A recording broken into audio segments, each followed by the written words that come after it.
소방공무원 수험생 여러분 안녕하십니까. 소방학개론 강의를 담당하는 이종호라고 합니다. 자, 이번 시간에 저희 이제 이어서 여기 심화이론 체크하기 쪽에 차동식 스포트형에 대해서 제가 설명을 좀 드릴게요. 자, 앞에서 제가 뭐라고 했냐면 그러니까 종류죠. 차동식 스포트형의 종류는 꼭 알고 계셔야 된다. 공기 팽창이라던가 열 기전력 맞습니까? 그리고 밑에 갔을 때 열 반도체까지 공기반이라고 해가지고 이 세 가지는 꼭 알고 계셔야 된다. 정의는, 그죠. 종류는 꼭 알고 계셔야 되고, 자, 얘네들에 대한 제가 간단한 동작 원리를 제가 넣어놨습니다. 그럼 차동식 스포트형의 공기 팽창부터 한번 가보도록 할게요. 자, 기본적으로 화재가 났을 때 여기가 감열실 또는 감열부라는 곳이거든요. 자, 이 안에 뭐가 차 있어요? 공기가 차 있습니다. 공기. 근데 이 공기가요, 여러분들 지금 뜨거운 공기가 아니고요. 그냥 어떻게 돼 있어요? 그냥 공기가 그냥 차 있는 거예요. 그냥 평상시대로 그냥 차 있다가 이제 화재가 납니다. 화재가 나면요, 여기 다이아프램이라는 게 있어요. 이 다이아프램이 그냥 얇은 판이다라고 생각하시면 되거든요. 여러분들 주방 가보시면 호일 있죠? 쿠킹 오일. 그 쿠킹 오일처럼 돼 있어요. 쿠킹 오일. 쿠킹 오일보다는 당연히 조금 더 굵겠죠. 그죠? 조금 더 굵겠지만 그 쿠킹 오일처럼 되어 있는 게 이제 가만히 있다가 평상시에 이렇게 가만히 있다가 여기 감열실에 온도가 올라가고 공기가 팽창을 하면 얘가 어떻게 돼요? 위로 밀려 올라가요. 당연히 위로 밀려 올라가겠죠. 그럼 여기에 플러스 접점과 마이너스 접점이 있는데 평상시엔 얘가 떨어져 있다가 공기가 팽창하게 되고 온도가 상승하면서 얘가 어떻게 돼요? 밀어 올려지면서 두 개가 접점이 딱 붙는 거죠. 그럼 전기가 이제 플러스에서 어디로? 마이너스로 흐를 수 있게 되면서 이게 화재가 났다라고 판단을 해주는 게 공기 팽창 이용 방식이고 가장 많이 사용하는 방식입니다. 그래서 우리가 이제 천장을 딱 쳐다봤을 때 감지기라는 게 달려있다 그랬잖아요. 플라스틱 맞습니까? 그 감지기의 90% 이상이 다 얘예요. 차동식 스포트형 공기 팽창 이용 방식이다 라고 알고 계시면 됩니다. 자, 근데 여기 가보면요, 여기에 리크 구멍이라는 구분이 있어요. 거기 보이십니까? 리크 구멍. 자, 이 리크 구멍이 뭐냐, 우리가 일반적으로 급격하게 온도가 상승해서 얘가 이제 공기가 팽창을 해서 위로 탁 붙는 경우가 있고, 또는 이제 이런 경우가 있어요. 이게 불은 아닌데 뭔가 온도가 조금씩 올라서 여기 접점이 붙는 경우가 있거든요. 그러니까 뭐 예를 들어 내가 감지기 밑에다가, 그러면 안 되겠지만 난로 같은 걸 놓는다, 또는 온풍기나 이런 것들을 가까이에 설치한다. 감지기. 그럼 어떻게 되냐면 그 뜨거운 바람에 의해서 얘가 불이 아닌데 붙을 수 있겠죠. 그쵸? 그러니까 그런 식으로 급격한 온도 상승이 아니고 약간 완만한 온도 상승이 있다, 천천히 올라가는 온도 상승이 있다라고 한다면 그때는 이 리크 구멍이라는 걸 통해서 공기를 빼줘요. 바깥쪽으로. 팽창된 공기를 바깥쪽으로 빼준다고요. 그러니까 얘가 동작하지 않게, 접점이 붙지 않게. 무슨 말씀인지 아시겠죠? 그래서 우리가 리크 구멍이라는 걸 설치한다. 그러면 리크 구멍은 왜 설치하는 거냐? 얘 때문에 설치하는 거야. 감지기가 오동작하지 않게 하기 위해서. 감지기의 오동작 방지를 위해서.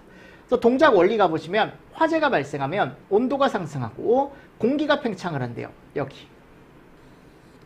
맞습니까? 그럼 다이아프램이 어떻게 된다? 밀어 올려주고, 두 개 접점이 어떻게 된다? 붙는다. 그럼 전기 회로, 폐회로가 구성이 된다라는 게 플러스에서 마이너스로 전기가 흐르기 시작한다라는 거고, 화재 신호가 어떻게 되더라? 이제 송신이 되더라 라고 되어 있죠. 그러니까 이런 개념들 같이 보시면 됩니다. 얘가 공기 팽창 방식이고요. 자, 그리고 열 기전력 이용 방식이라는 게 있습니다. 자, 이런 것들은 그냥 참고로 보시면 돼요. 아셨죠? 그래서 우리가 기본적으로 요 열 기전력 같은 경우는요, 얘를 잘 보시면 되는데, 얘가 이제 하나는 온접점이라는 금속이 있고, 이게 금속이에요. 금속. 하나는 냉접점이라는 금속이 있다. 그러니까 이렇게 생각하시면 돼. 온접점, 냉접점이니까 온접점은 따뜻한 금속, 조금 온도가 좀 높은 금속, 냉접점은 조금 차가운 금속인데, 이 서로 다른 금속의 온도차를 이용해서 화재 신호를 보내주는 걸 우리가 차동식 스포트형 열 기전력 이용 방식이라고 얘기하거든요. 그러니까 여기가 지금 불하고 닿아 있는 부분이니까 여기서 이제 뜨거운 어떻게 보면은 온도가 발생하겠죠. 그죠? 그래서 여기 뒤에 냉접점이라는 곳에 그 차가운 금속과의 온도차를 이용해서 화재 신호를 보내주는 방식을 우리가 뭐라고 한다? 열 기전력 이용 방식이라고 얘기한다. 맞습니까? 그러니까 화재가 발생하면 온도 상승하는데 이 온도 상승에서 열 기전력이라는 게 발생했대요. 근데 이 열 기전력이 발생하는 원리가 금속의 뭐에 의해서? 온도차에 의해서 발생한다고요. 그리고 릴레이라는 게 동작하면 그리고 나서 이제 접점이 붙는답니다. 이런 것들 하나 보시면 됩니다. 읽어보십시오. 이런 게 있답니다. 네, 이런 게 있답니다. 됐죠, 여러분들? 요거 하나 정리하시고요. 자, 그리고 나서 이제 차동식 스포트형에 가보면 열 반도체가 있는데 얘는 말 그대로 화재가 발생하면 온도가 상승하면 거기 반도체의 저항이 감소하고 전류가 증가한대요. 얘를 이제 반도체 중에 뭐를 이용한다라고 얘기하냐면 우리가 서미스터라는 걸 이용한다라고 얘기합니다. 그랬을 때 화재 신호를 송신을 한대요. 근데 이 두 가지는 여러분들 실제로 사용을 잘 안 해요. 아셨죠? 실제로 사용을 잘 안 하기 때문에 시험 문제에 나오기도 조금 어렵다라고 저는 생각을 합니다. 개인적으로. 나오더라도 공기 팽창 방식 정도 여러분들이 정리를 좀 해가시면 됩니다. 아셨죠? 자, 그리고 나서요. 거기 보시면 또 정리를 하실 게 뭐냐면 뒤에 갔을 때 이제 분포형이 나와요. 그럼 분포형은 어떻게 생각하시면 되냐면요. 아까 우리 스포트형의 공기 팽창 방식이 있었잖아요. 그죠? 그거를 조금 더 넓게 펼쳤다라고 생각하시면 돼요. 그래서 차동식 분포형 공기관식 같은 경우는요. 여기에 검출부라는 부분이 있으면 이 검출부에 얘를 접속을 해놓습니다. 예. 자, 얘 이름이 뭐냐면 공기관이에요. 이름이 뭐라고 여러분들? 공기관. 그래서 공기관이라는 걸 여기다가 접속을 해요. 그럼 여기 불이 났을 때 공기관 내부에 공기가 팽창을 하겠죠. 그러니까 이 공기관을 여러분들 어떻게 생각하시면 되냐면 이게 얇은 그냥 관이거든요. 이렇게 중간이 비어 있어요. 우리가 중공동관이라고 얘기하는데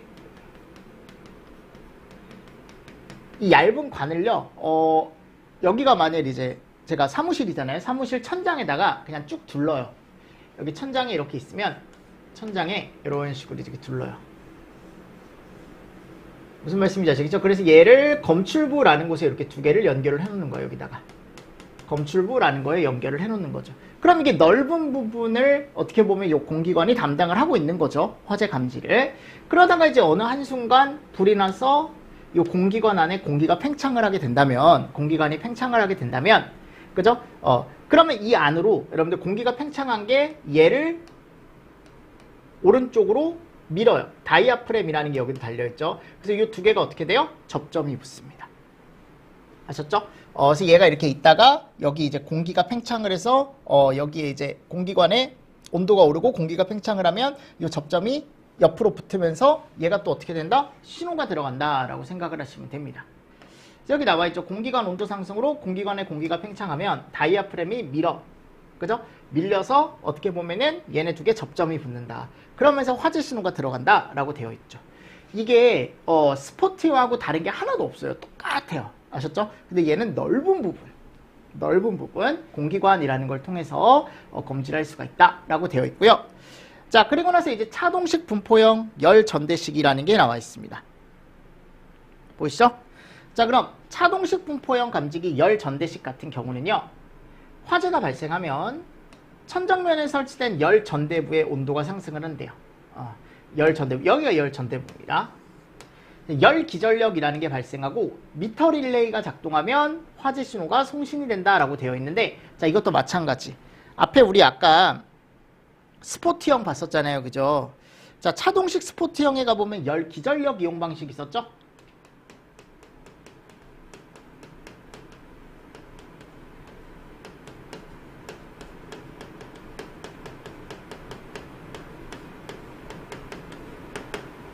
맞습니까? 얘는 아까 좁은 부분이라 그랬어요. 우리 아까 앞에서 봤을 때. 자, 근데 얘는 좁은 부분이지만 얘는 똑같아요. 똑같은데 무슨 부분이다? 그냥 넓은 부분이다. 이렇게 차이 두고 구분해서 보시면 됩니다. 방식이나 이런 건 똑같아요. 아셨죠? 같이 보시면서 넘어가 주시면 좋고, 원래는 열 반도체식도 있는데 열 반도체식은 분포형으로 왔을 때 똑같은 방식인데 그냥 넓은 곳이다 라고 생각을 하시면 되겠죠. 네. 너무 자세한 건 뭐 시험 문제 안 나올 것 같아서 제가 뺐고요. 자, 그리고 정온식 감지선형이라는 게 있습니다. 이건 실제 생긴 모양이 이렇게 생겼다라는 거 참고로 보시면 되는데, 제가 정온식 감지선형은 외관이 전선으로 되어 있다 그랬죠. 또 선형으로 되어 있다라고 제가 말씀드렸죠. 실제 전선처럼 생겼는데 여기 불이 나면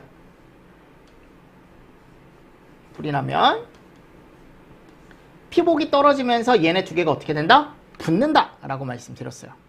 두 개가 붙어버린다 그랬죠. 그러면 화재 신호가 들어가는 거다. 맞죠? 그래서 플러스 선과 마이너스 선이 있다. 플러스 선과 마이너스 선이 있는데 요게 이제 화재가 나게 되면 녹아 떨어지면서 두 개가 접점이 붙는다 라고 말씀을 드렸습니다.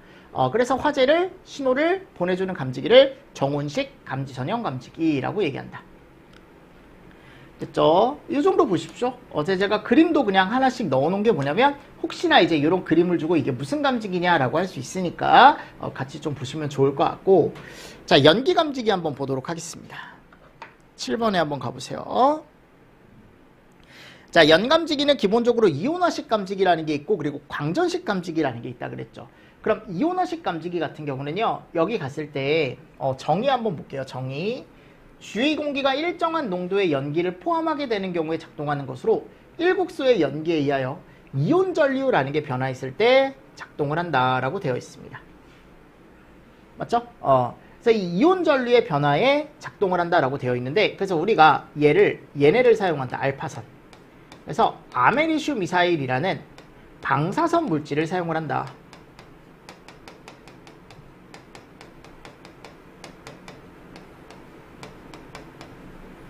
이런 것들 하나 잘 보십시오.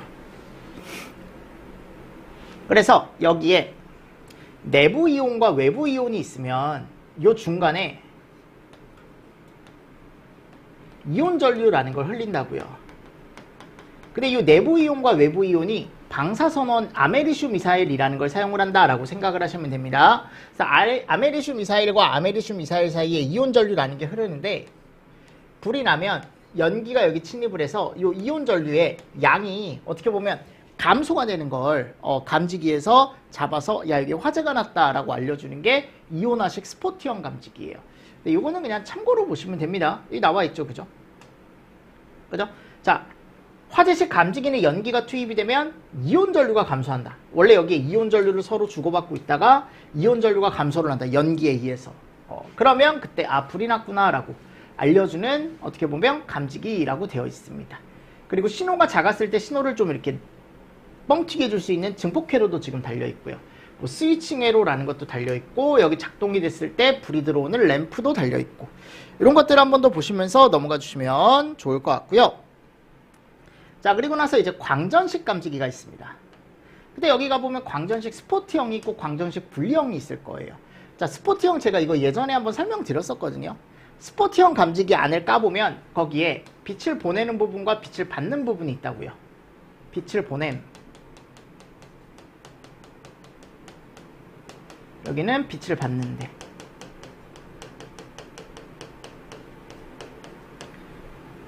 됐나요? 그러면 여기 빛을 보내는 부분에서 빛을 쫙 보내고 있다고요. 빛을 쫙 보내고 있다가 여기에 이제 연기가 들어오는 거죠. 맞습니까? 여기 연기가 이제 투입이 되는 거죠. 그럼 연기가 투입이 되게 되면 이 연기가 어떻게 될까요? 이제 튀겠죠. 산란을 한다라고 얘기했습니다. 그럼 이 빛이 튀면서 산란광이 여기로 들어오는 거예요. 여기. 그러니까 즉 뭐가 증가한다? 얘는 수광량이 증가한다. 그럼 이 수광량이 증가하면 문제가 뭐냐면 여기 빛이 튀어서 들어왔으니까 결국 여기 뭐가 났다? 불이 났다라는 걸 알 수가 있다라는 거죠. 됐습니까? 오케이. 자, 그래서 여기 가보면 화재가 발생하면 감지기에 연기가 투입이 되고 수광부의 광량이 증가하면서 화재 신호를 어떻게 보면은 받게 되어 있다라고 되어 있죠. 그죠? 이게 스포트형이고요. 자, 분리형은 뭐라고 했습니까? 빛을 보내는 부분과 빛을 받는 부분. 보냄. 받음. 얘를 일정한 공간이 있을 때 한쪽 벽과 다른 한쪽 벽에다가 설치를 해서 수광량을 100을 주고 있다 그랬죠. 그죠? 수광량이 쭉 100이 들어오고 있다가, 맞나요? 자, 근데 얘는 이제 아까 스포트형하고 좀 다른 게 뭐냐면 이 공간 안에 연기가 발생했을 때 연기가 연기에 의해 빛이 어떻게 된다? 또 산란한다. 여기 튄다. 그럼 이 수광량이 어떻게 돼요? 감소하죠. 이게 차이예요. 아까는 수광량 증가, 얘는 수광량 감소. 그죠? 얘 이름이 뭐다? 광전식 분리형이다. 됐나요? 그래서 여기 갔을 때 여기에 또 뭐가 들어오더라? 이제 화재 신호가 들어오더라 라고 되어 있죠. 그러니까 이게 두 가지가 여러분들 스포트형과 분리형을 구분을 좀 잘 해두십시오. 아셨죠? 정의도 한번 읽어보시고, 그리고 얘네가 아까 스포트형 같은 경우는 수광량이 증가해서 어떻게 보면 동작하는 감지기고, 분리형은 수광량이 증가가 아니고 수광량이 어떻게 됐을 때, 감소가 됐을 때 동작하는 감지기다라는 거 다시 한번 머릿속에 잘 생각을 좀 해두시면 좋을 것 같습니다. 자, 그리고 공기흡입형. 자, 요거는 한번 보도록 하겠습니다. 이게 이제 베스다 감지기라고 해가지고 얘기를 하는데 뭐 이런 거 그냥 참고로 보시고요. 감지기 내부에 장착된 공기흡입 장치로 감지하고자 하는 위치에 공기를 흡입하고 흡입된 공기에 일정한 농도의 연기가 포함됐을 때 작동한다라고 되어 있습니다. 그래서 여기에 공기흡입관이라는 게 설치가 돼요. 근데 이 공기흡입관에 구멍이 이렇게 떠 있단 말이에요. 뚫려 있단 말이에요. 송송송송송. 맞습니까? 그럼 여기에 이제 불이 나서 얘가 나오는 거예요. 연기. 그럼 이 연기가요, 여러분들 이 안으로 들어가는 거야. 파이프 안으로. 어디 안으로? 파이프 안으로 들어가는 거라고요. 그래서 이게 이제 평상시에 이 수신부라는 곳에서 연기를 계속 평상시에 흡입하고 있어요. 그렇게 계속 흡입하고 있다가 자, 깨끗한 공기가 들어올 때는 얘가 절대 동작을 안 합니다. 수신부 쪽에서 신호를 안 줘요. 그러다가 연기 안에 뭔가 더러운 게 들어있다, 뭔가 깨끗하지 않은 게 들어있다 라고 하면은 그때 얘가 그걸 저절로 감지를 해요. 그래서 흡입을 했는데 거기에 만일 연기가 흡입이 된다? 그럼 수신부 입장에서는 여기 다이오드라는 게 동작을 한대. 빛 에너지가 전기 에너지로 바뀐대요. 그러면서 뭐 화재 신호를 송신한다라고 되어 있는데 이게 이제 포토다이오드라는 애가 이런 역할을 한다라고 되어 있습니다. 그러니까 이것도 똑같아요. 뭐 예를 들어 여기 수신부 안에 가보면 여기 빛을 보내는 부분이 있고 여기 빛을 받는 부분이 있는 거예요. 아셨죠? 그래서 빛이 이렇게 가고 있다가 맞습니까? 자, 근데 여기에 이제 연기가 들어오게 된다면 얘가 또 어떻게 돼요? 산란하기 시작하겠죠. 산란하면서 여기 빛이 이쪽으로 들어오는 거예요. 여기. 맞습니까? 수광부로 들어오는 거죠. 그럼 수광부의 수광량이 어떻게 돼요? 증가하겠죠. 그럼 수광량이 증가했다라는 건 결국 이 빛에 의해서 여기에 뭐가 발생한다라는 거냐면 얘가 발생한다. 무슨 에너지? 전기 에너지. 그러면서 화재 신호가 이제 들어가게 되는 거죠. 얘를 우리가 이제 무슨 감지기? 공기 흡입형 감지기라고 얘기한답니다. 동작 원리 아직 한 번도 나온 적 없습니다. 시험 문제. 근데 제가 한번 꼭 읽어보고 가라고 말씀드리는 게 뭐냐면 이런 것들이 혹시나 또 시험 문제 뜰 수 있기 때문에 감지기 쪽은 한번 좀 보시면 좋고, 자, 그리고 집합형 중계기와 분산형 중계기라는 게 있는데 기본적으로 여러분들 우리가 현장에서 사용하는 건 다 얘예요. 그래서 수신기에서 전원을 받아 사용하는 조그만 중계기라는 게 있거든요. 그래서 소용량이고 각 층마다 설치하고 5회로 미만이다. 중계기에 따로 전원이 없다라고 되어 있는데 이 중계기를 집합형으로 쓰는 경우가 있대요. 얘는요, 여러분들 수신기에서 전기를 받는 게 아니고 별도의 전원 장치가 따로 있어서 용량이 되게 크대요. 근데 이건 그냥 제가 참고로 한번 보시라고 넣어놓은 거니까 중계기에는 요 두 개가 있다. 일반적으로 무슨 형을 사용한다고요? 분산형을 사용한다라는 것 정도 알고 계시면서 넘어가 주시면 좋을 것 같습니다. 자, 됐습니다. 자, 그리고 나서 여러분들은 혼자 푸실 수 있는 분들은 한번 풀어보시고 이 OX 문제 같이 한번 저하고 또 풀어보는 시간을 가지도록 하겠습니다. 자, 거기 가보면요. 이제 첫 번째 한번 보도록 하겠습니다. 1번 문제죠. 잠시만요. 네, 1번 문제 한번 보도록 하겠습니다. 비상경보 설비에는 비상벨 설비와 자동식 사이렌 설비가 포함된다. 당연하죠. 기본 얘네 두 개였죠. 그렇죠. 두 번째, 비상방송 설비 기동장치에 따른 화재 신호를 수신한 후 필요한 음량으로 화재 발생 상황의 피난에 유효한 방송이 자동으로 개시될 때까지 소요 시간은 요거 10초 맞습니다. 비상방송 설비 10초. 세 번째, 화재 신호를 발신하고 그 신호를 수신 및 유효하게 제어할 수 있는 구역을 경계구역이라고 하고요. 그죠? 자, 경계구역은 수직적과 수평적. 오케이. 5번. P형 수신기 신호 형태는 P0R고라 그랬죠? 맞죠? 자, 6번. P형 수신기는 대형 건물에 많이 설치하고, 그죠? R형 수신기는 소형 건물에 많이 설치한다. 이거 뭔가 바뀌었죠, 그죠? P형이 소형. R형은 뭐예요? 대형이죠, 대형. 맞죠? 이런 것도 같이 좀 또 보셔야 되는 내용 중에 하나죠. 자, 열 감지기의 종류에는 열차 정보. 오케이. 요것만 X고.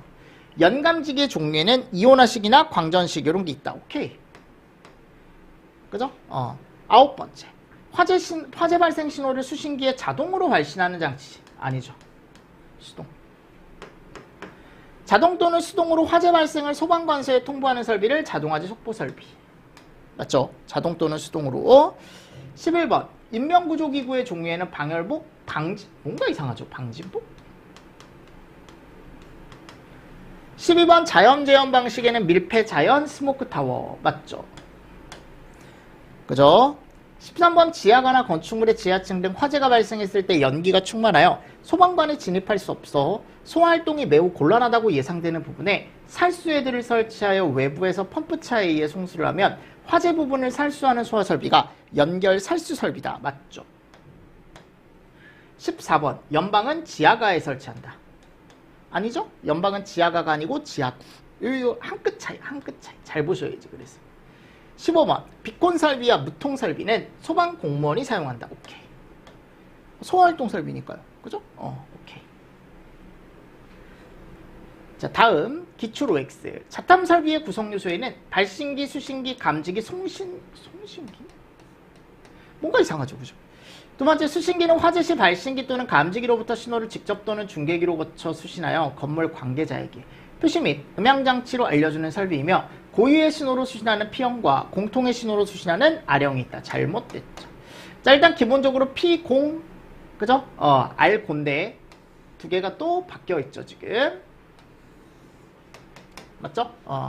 세 번째, 발신기란 수동 누름 버튼의 작동으로 화재 신호를 수신기에 발신하는 장치를 얘기하며 경계구역에 대한 정의 똑같이 나와 있고, 다섯 번째, 열감지기 종류. 불꽃감지기는 절대 열감지기로 보시면 안 됩니다. 얘는 왜냐면 불꽃감지기라는 분류가 따로 있기 때문에요. X로 가져가 주실 수 있어야 되고요. 자, 그리고 여섯 번째, 연감지기 종류에는 이온화식, 광전식, 공기흡입형. 7번. 자, 요거 뭐에 대한 내용입니까? 승강식 피난기에 대한 내용인데 지금 구조대라고 되어 있죠. 8번. 인공소생기란 호흡 부전 상태인 사람에게 인공호흡을 시켜 환조를 보호하거나 구급하는 기구이다 라고 되어 있습니다. 오케이. 피난구 유도등이란 피난 통로가 되는 복도에 설치하는 통로 유도등이다. 피난구 방향을 명시한다. 이거는 뭐를 명시하는 거예요? 출입구. 그죠? 나갈 수 있는 출입구를 명시하는 거지.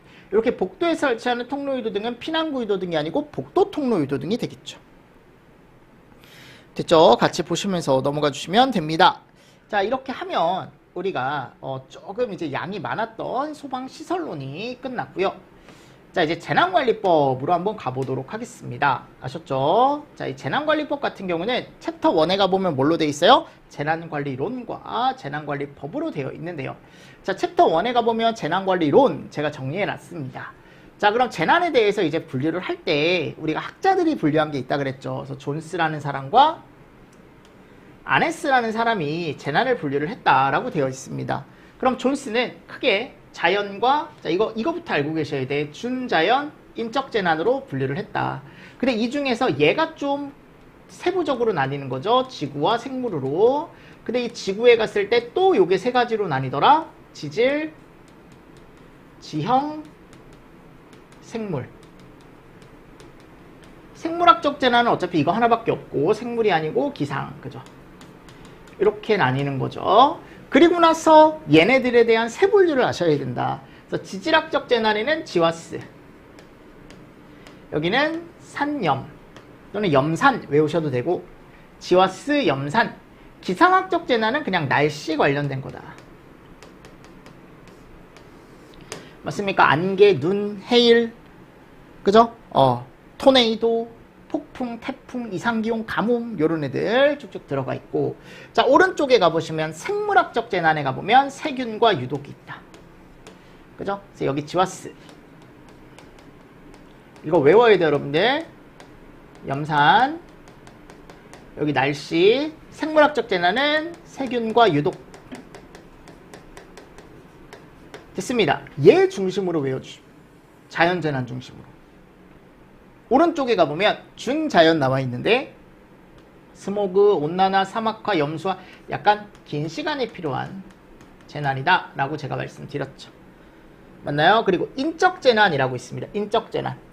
인적재난, 공해, 광, 화학, 연무, 폭동, 교통사고, 폭발사고, 전쟁 이런 애들이 들어가 있더라. 인적재난. 됐습니까? 그래서 우리가 재난관리법상에서는 재난을 두 가지로 분류했었잖아요. 자연재난과 사회재난으로 딱 두 개로 분류했었는데 여기도 자연재난이 있고 준자연재난이 있고 결국 얘가 사회재난이에요. 나중에 가보면 재난관리법상에. 근데 여기는 이제 일단은 존스라는 사람은 세 가지로 분류를 했다라는 거. 자, 아네스입니다. 아네스는 세 가지가 너무 많다라고 해서 딱 두 가지. 자연재난과 그냥 인적재난. 즉 준자연이 없는 거예요, 얘는. 그냥 자연이랑 인적 끝난 거예요. 근데 자연재난에 가보면 기후와 지진이 들어가 있는데 맞습니까? 그래서 여기 가보면 태풍, 수해, 설해, 지진, 화산, 해일. 그래서 이 두 가지 구분하실 수 있어야 돼. 이게 왜냐하면 세 개다 보니까 태풍, 수해, 설해, 지진, 화산, 해일. 계획적 재난에 가보면 테러, 폭동, 전쟁 들어가 있습니다.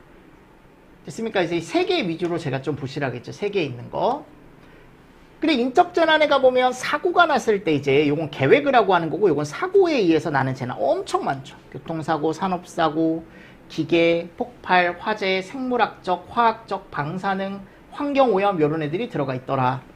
맞죠? 그래서 아네스 재난 분류는 제가 봤을 때 그래도 한 번 정도는 보실 수 있어야 되지 않을까. 됐나요? 정리를 좀 해두시고요. 자, 그리고 나서요 이제 다음 갔을 때 재난관리 원칙이라는 게 나와 있습니다. 사전 대비 원칙. 미리 대비를 해야 된다. 현장 중심이다. 그죠? 그리고 지휘 통제가 어떻게 보면은 분산이 돼 있어야 되는 게 아니고 통일이 돼야 된다. 그리고 정보 서로 공유해야 되고 서로 간에 협력이 필요하다라는 것도 지금 나와 있죠. 그러니까 재난관리 원칙은 제가 봤을 때 그냥 타이틀 정도? 타이틀 정도 한번 살짝 보시고 가시면 좋지 않을까라고 생각을 하고요. 자, 이미 이제 시험 문제 나왔었던 게 이 재난관리 방식이죠. 그래서 분산관리 방식이 있고 뭐가 있다? 통합관리 방식이 있는데 분산관리는 다수 부처가 관리를 하는 거고 얘는 이제 단일 부처, 하나의 부처에서 모든 재난을 담당을 하는 거다라고 제가 말씀을 드렸습니다. 그래서 분산관리 방식은 유형별로 이제 관리를 하는 거고요. 재난 유형별로 관리를 하는 거고 통합관리 방식을 재난 유형별이 아니고 이제 통합적으로 한 번에 이제 관리를 하는 방식이다라고 되어 있는데 분산관리 방식은 그래서 여러 가지의 부처가 따로 있대요. 그러니까 이 재난은 얘, 이 재난은 얘, 이 재난은 얘 이런 식으로 다수 부처가 있다 그랬지만 얘는 그렇지 않다. 분산관리 방식은 소관 재난에 대한 관리 책임이 있고 부담이 약간 분산이 된다. 여러 부처에서 나눠서 담당을 하다 보니까. 근데 여기는 모든 재난에 대한 관리 책임이 하나의 어떻게 보면 관리 주체에 모이는 거죠. 그죠? 그래서 과도한 부담이 갈 가능성이 있다라고 되어 있고요. 그리고 얘는 특정 재난에 대한 관리를 하지만 얘는 모든 재난에 대한 관리를 한다라고 되어 있고 분산관리 방식은 정보가 너무 많대요. 정보 전달의 다원화, 그래서 혼란이 약간 우려가 된다라고 되어 있고요. 여기는 정보 전달의 단일화라고 되어 있습니다. 효율적이다라고 되어 있고 재원 마련과 배분이 여기는 복잡하다. 여기는 조금 단순하다, 간소하다. 효율성 및 신속성이 여긴 낮고 여기는 높대요. 그죠? 그래서 여기 시험 문제가 나왔을 때 이 장단점 위주로 제가 정리를 잘 해가셔라 라고 말씀을 드렸습니다. 그죠? 분산관리 방식은 전문성 제고가 용이하대요. 그러니까 전문성이 정말 뛰어나다라고 되어 있고요. 그리고 업무 과다 방지라고 되어 있습니다. 왜냐하면 한 분야에서 담당하는 애들이 다 따로 정해져 있기 때문에 각각 분야가 다 따로 정해져 있기 때문에 따로 들어가 있다라고 되어 있고요. 자, 단점에 가보면 약간 비현실적이다라고 되어 있습니다. 계획서가 너무 비현실적이다. 그리고 다수 기관 간의 조정 및 통제 중복이 있을 수 있다. 여러 기관이 있다 보니까 그 여러 기관에서 비슷한 재난을 또 자기들이 처리를 하려고 하다 보면 통제와 중복이 있다. 그래서 중복 대응과 과잉 대응이 있을 수 있겠죠. 그죠? 자, 근데 여기 오른쪽에 갔을 때 통합관리 같은 경우는 하나의 부처가 담당을 하기 때문에 총괄적인 자원 동원과 신속한 대응이 가능하고 자원에 대한 효율적 활용이 가능하다라고 되어 있습니다. 근데 처음에 자리 잡기가 좀 힘들고 부처 이기주의 작용과 기존 조직의 반발 가능성이 조금 높다라고 되어 있고요. 유사한 자원 동원 체계와 자원 유형이 제대로 정해져 있어야 된다. 왜냐하면 각 부처마다 업무라는 게 이런 게 정해져 있는 게 아니다 보니까. 그래서 이것들을 여러분들이 재난관리 방식은 분산과 통합에 대한 장점, 단점 위주로 조금 정리를 해주시면 좋지 않을까라고 생각을 합니다. 자, 저희 이제 이 재난의 특성 한번 보도록 하겠습니다. 자, 재난은 첫 번째 일단 뭐가 있대요? 누적성이 있대요, 누적성.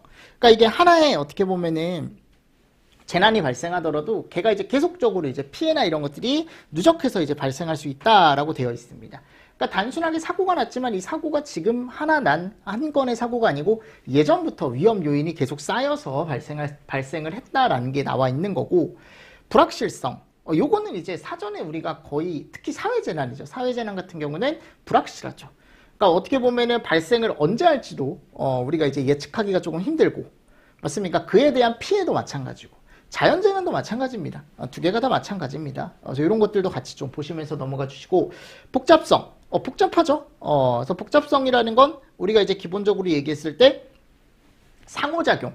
그러니까 내가 하나의 원인에 의해서 재난이 발생하는 게 아니고 여러 가지 복합적인 원인에 의해서 이제 발생을 하고, 그로 인해 이제 발생한 재난은 단순하게 어떤 그냥 형태를 띠는 게 아니고 조금 복잡한 형상을 가지고 진행이 되더라라는 게 이제 나와 있는 거고. 자, 그리고 네 번째가 보면 인지성이라는 게 나와 있습니다. 그럼 이 인지성 같은 경우는 이제 사람마다 조금 이제 재난에 대한 하는 것들이 조금 이제 다를 수 있다라는 게 이제 나와 있는 거죠. 그러니까 인지성도 여러분들이 이제 한번 보셨을 때 그냥 읽어보고 넘어가시면 돼요. 이거 타이틀 정도 제가 예전에 한번 그냥 간단하게 한번 읽어보고 넘어가십시오 라고 설명을 드렸을 겁니다. 그죠? 그래서 정규반 체계가 보면 아마 요거에 대한 좀 자세한 내용이 나와 있을 거예요. 뭐 인지성이 뭐고, 맞습니까? 네. 인지성 같은 경우도 그냥 읽어보고 넘어가 주시면 될 것 같아요. 이런 특징이 있다라는 거 정도 읽어보고 넘어가 주시면 될 것 같고요. 됐죠? 그래서 우리가 뭐 알 수 있는 요 정도가 있다라고 한다면 그거보다 뭐 더 크게 어떻게 보면 재난이 발생할 수 있다라는 개념도 나와 있고, 상호작용성은 이제 여러 가지가 복합적으로 이제 작용을 해서 재난이 발생한다. 상호작용성이라는 것도 나와 있고요. 됐죠? 이런 것들 같이 보시면서 좀 넘어가 주시면 좋겠죠? 됐습니다. 네. 자, 그리고 나서요, 이제 다음 내용 한번 가보도록 하겠습니다. 자, 다음 내용에 가보면, 잠깐만요. 다음 내용으로 가보도록 하겠습니다. 자, 거기 갔을 때, 저기 리모컨이 어디 갔는지. 요거 나와 있죠? 재난관리. 그러면 재난관리 같은 경우는 몇 단계가 있다? 우리 4단계가 있다, 4단계. 이거보다는 제가 이제 뭐가 나올 거다, 이제. 법에 나오는 예방 대비 대응 복구가 나올 거다라고 제가 이전에도 설명을 드렸습니다. 지금은 그냥 한번 읽어보시죠. 예방에 뭐가 있고, 대비에 뭐가 있고, 대응에 뭐가 있고, 복구에 뭐가 있고. 맞죠? 그래서 재난 발생 전에 예방 대비, 재난 발생 후에 대응 복구. 그죠? 지금 여기서 그냥 읽어보십시오. 오른쪽에 활동 내용이 어떤 게 있는지, 이런 것들 제가 예전에도 아마 간단하게만 그냥 체크를 하고 넘어가시면 된다라고 설명을 드렸을 겁니다. 자, 이거보단 다음에 가보면 이제 얘네들이 나오죠. 하인리. 요거는 꼭 정리를 해 두십시오. 하인리라던가 또는 다음에 나오는 프랭크버드라던가 이런 애들. 그래서 하인리 같은 경우는 여기 숫자가 나오는데 1대 29대 300이라는 게 나와요. 그래서 큰 사고는 어느 순간 갑작스럽게 발생하는 것이 아니고 반드시 경미한 사고들이 반복되는 과정 속에서 발생한다. 그죠? 그러니까 이 큰 사고 한 건은 얘네들이 누적돼서 한 건이 발생한다. 얘를 밝힌 것으로 큰 사고가 일어나기 전 일정 기간 동안 여러 번의 경고성 징후와 전조들이 있다는 사실을 입증했다. 다시 말하면 큰 재해는 항상 사소한 것들이 비칠 때 발생한다는 것이다. 그죠? 얘 이름을 우리가 뭐라고 한다? 하인리라고 얘기한다. 자, 1대 29대 300이라고 해가지고 불안전한 행동과 상태에, 그죠? 300, 29, 하나 이런 식으로 해서 이제 도미노 나와 있다 그랬죠. 그래서 여기 갔을 때 밑에 가보면 도미노 이론이라는 게 나와 있죠. 그죠? 자, 사고가 났을 때 사고로 인한 재해가 발생하는 과정은 5단계가 있다. 이 5단계 중 한 가지 요소만 제거가 되더라도 사고가 발생하지 않는다는 게 무슨 이론이다? 도미노 이론이다. 그죠? 그래서 도미노 이론은 결국은 우리가 봤을 때 요거 순서를 꼭 암기를 해주셔라 라고 제가 말씀드렸습니다. 그래서 1단계가 뭐였어요? 사회적과 유전적인 요인. 사회적인 요인과 유전적인 요인. 앞글자 따서라도 꼭 알고 계십시오. 자, 그리고 두 번째가 개인적인 결함. 그죠? 그리고 나서 불안 나온다 그랬죠. 뭐 사유계불 이렇게 외우셔도 되고요. 불안전한 행동 및 불안전한 상태. 근데 얘가 직접적인 원인이다 라고 했습니다. 그래서 꼭 제거해야 되는 원인이다. 그리고 이걸로 인해서 사상, 사고, 상해 이렇게 들어간다 그랬죠. 맞습니까? 요 순서, 요 도미노 알고 계셔야 된다. 됐나요? 요게 이제 올해도 그렇고 작년에도 다 나왔습니다. 자, 직접적인 원인은 얘다라는 거 한 번 더 보시고요. 다음에 가보면 이제 프랭크 버드라는 사람이 나오죠. 요건 하인리를 어떻게 한 거다? 한 단계 발전시킨 이론이다 라고 나와 있습니다. 한 단계 발전시킨 이론이고, 자, 여기도 이제 뭐가 있다 그랬습니까? 직접 원인이 나타난다 라고, 이게 아까 하인리가 얘기를 한 거죠. 그래서 3단계 직접 원인을 제거해야 된다. 이게 이제 하인리가 아까 얘기했던 거예요. 직접 원인을 제거해야 재난이 발생하지 않는다 라고 얘기했는데, 이 사람이 얘기했던 게 뭐냐면 직접 원인을 제거하는 것만으로는 재해가 다시 발생할 수 있다. 그래서 프랭크 버드는 이걸 강조한 겁니다. 기본 원인을 없애야 된다라는 걸 강조한 거예요. 그 기본 원인 4개가 4M이라고 되어 있죠? 보이십니까? 그래서 4M을 제거해야 된다라는 거. 그럼 이 4M이 뭐냐? 네, 요거 여러분들 암기하셔야 됩니다. 인간적인 거, 기계적인 거, 작업, 매체, 환경적인 거, 관리적인 거. 맨, 머신, 미디어, 매니지먼트. 영어로는 잘 안 나오고요. 보통 이제 4M에 포함되지 않는 것을 해가지고 뭐 인간적 요인의 종류, 기계적 요인 종류, 환경적 요인 종류, 관리적 요인 종류, 요거 이제 섞어놓고 다른 거 찾아라 이런 식으로 이제 시험 문제가 많이 나오니까 여러분들이 조금 보시면 좋고. 됐습니까? 그래서 여기는 제거를 해야 되는 게 얘를 제거해야 되는 거예요. 요거 기본 원인. 얘는 왜냐하면 직접 원인보다는 기본 원인을 4M이라는 걸 제거를 해야 직접 원인이 발생 안 한다라고 했으니까요. 그리고 이거 숫자도 한번 보십시오. 1대, 10대, 30대, 600. 요 정도 정리하시면서 넘어가 주시면 좋을 것 같습니다. 됐죠? 그래서 앞쪽은 여러분들이 암기를 하셨다라고 저는 생각을 하고, 제가 암기해야 될 부분만 잘 체크하고 넘어가시면 되고요. 자, 기본 OX 한번 가보도록 하겠습니다. 자, 존스의 재난 분류는 자연재난, 준자연재난, 그리고 인적재난. 맞죠? 2번, 존스의 재난 분류에서 생물학적에는 세균과 유독. 오케이. 세 번째, 아네스의 재난 분류는 자연과 인적. 맞죠? 4번, 재난관리의 4단계에는 예방, 대비, 대응, 복구. 뭐야 이게? 그죠? 5번, 비상연락망, 통신망, 정비 및 경보 시스템 구축은 예비 단계, 예방 단계죠. 그리고 이것도 예비가 아니고 대비죠, 대비. 그죠? 그게 틀린 게 아니고 대비 단계. 그죠? 생필품의 공급 및 피난처 제공은 대응 단계에서 행해진다라고 했죠. 근데 이거 언제예요? 복구죠, 복구.